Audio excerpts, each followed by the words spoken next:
اولا كنشكروا مجله 24 على التغطيه لهذه الحمله اللي كتقوم بها الشبيبه الاشتراكيه الفرع المحلي ديال السي الطيبي، واللي كيوعيو الساكنه على جميع الاجراءات الاحترازيه من ارتداء الكمامه والتعقيم والتباعد الاجتماعي وعدم المصافحه. الحمد لله الساكنه كترحبت بنا وكتتفاعل جديه، وكنطلبوا الله ان يرفع هذا الوباء. ربما تقدر تقول ما كاين لا مرض لا والو، ولكن رانا صحيح ما فيها والو، بالعكس اي واحد ممكن يتعرض للاصابه، اي واحد ممكن يتعرض للاصابه. نعاود لكم النوبه الثالثه، اي واحد ممكن يتعرض للاصابه. شكون هو هذاك اللي ما كيديرش الاحتياطات اللازمه؟ الاحتياطات اللازمه فهي سهله، ما كتطلب منا لا مجهود كبير لا والو. النظافه من الايمان. هذا المجهود هذا اللي كنديروه حنا فهو مطالب به نحن كمسلمين وكمؤمنين، وهي النظافه، والنظافه من الايمان. هو التعقيم، التعقيم كيتجلى فاش؟ في الغسل وارتداء الكمامه.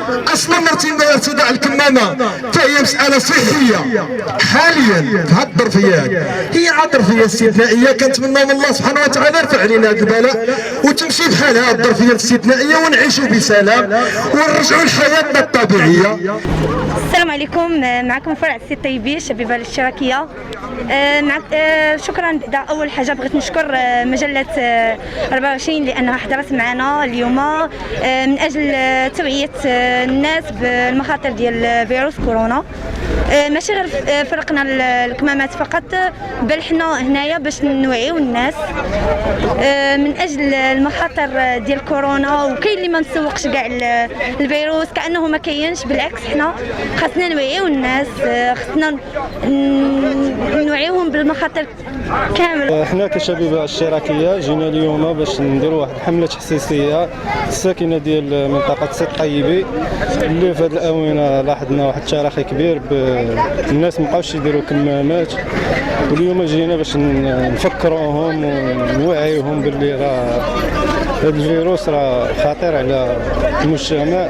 الشبيبه الاشتراكيه قامت بواحد الحمله تحسيسيه هنا في مدينه سيدي الطيبي، حمله تحسيسيه ديال توعيه المواطنين وتوزيع بعض الكمامات على المواطنين من طرف الاعضاء ديال الشبيبه، اللي لقينا واحد التسهيلات من طرف المواطنين. ما كاينش واحد الصعوبات كبيره، المواطنين تسايروا معنا ونجحت. كنظن ان نجحت هذه الحمله التحسيسيه بكل مقاييس. مع الخطاب الملكي الأخير وفي إطار المبادرة الوطنية للتوعية والتحسيس التي أطلقتها الشبيبة الاشتراكية، قمنا بهذه المبادرة التوعوية التحسيسية من أجل توزيع الكمامات وحث المواطنين على ارتدائها لتفادي الإصابة بالفيروس، وكذا التوعية على خطورته.